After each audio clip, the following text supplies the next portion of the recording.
അങ്ങനെ കാത്തിരിക്കലിന്റെ ഒടുവിൽ നമ്മുടെ സൂര്യ 47 അപ്ഡേറ്റ് വന്നിട്ടുണ്ട്. പടത്തിന്റെ റാപ്പ് ആയിട്ടുണ്ട്. നമ്മൾ വിചാരിച്ചിരുന്ന അപ്ഡേറ്റ് പടത്തിന്റെ ടൈറ്റിൽ എപ്പോഴാന്നായിരുന്നു. പക്ഷെ അവർ ഒഫീഷ്യലി പടം റാപ്പ് എന്നുള്ള കാര്യം അറിയിച്ചിട്ടുണ്ട്. ഇനി പാച്ചും ഇല്ല, ഒന്നുമില്ല. ഇനി പ്രോപ്പർലി പടത്തിന്റെ പോസ്റ്റ് പ്രൊഡക്ഷൻ വർക്ക് ആവും. റാപ്പ് ചെയ്തത് കറക്റ്റ് ഒരു മ്യൂസിക് വെച്ചിട്ട് വിടും ചെയ്തത്.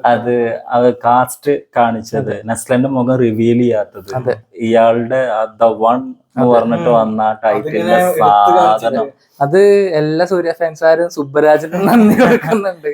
അത് ഒരു ഇപ്പൊ ദ വൺ സൂര്യ എന്നുള്ളതൊരു മനസ്സിൽ പതിഞ്ഞിട്ടുണ്ട്.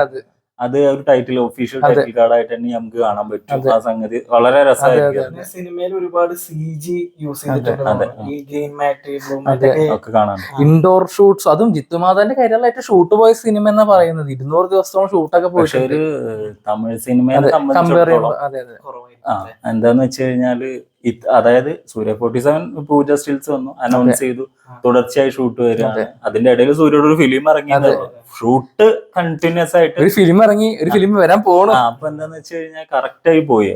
ഇപ്പോ എന്താ പറയാ, നമുക്ക് സൂര്യയുടെ ബർത്ത്ഡേയോട് കൂടിയിട്ട്, അതായത് വരുന്ന ആഴ്ച 23-ാം ഇപ്പൊ 23-ാം തീയതി നമുക്ക് തീർച്ചയായിട്ടും സിനിമയുടെ ടൈറ്റിൽ വിത്ത് ഫസ്റ്റ് ലുക്ക് പ്രതീക്ഷിക്കും. കുറെ കേൾക്കുന്നുണ്ട്.